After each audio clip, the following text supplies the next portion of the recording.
right now I'm just dripping wax onto the board so I can iron it out and create a layer that'll allow me to scrape off the layer of wax and seal off all the cracks in the base, which will ultimately lead to a much smoother and faster ride because there's less friction on the surface of the board to the snow.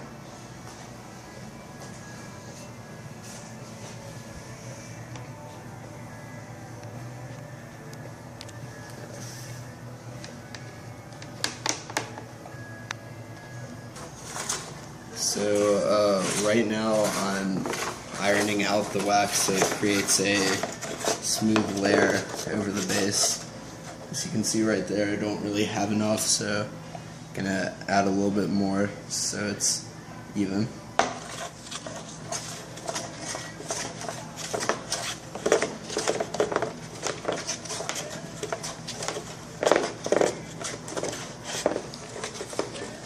And this is kind of where you want to make sure you just have complete coverage so you don't have spots with more friction than others.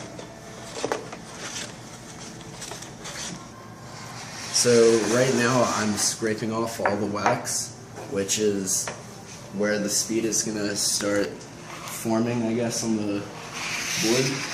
Is the wax is filling in the cracks and making the base of the board completely smooth.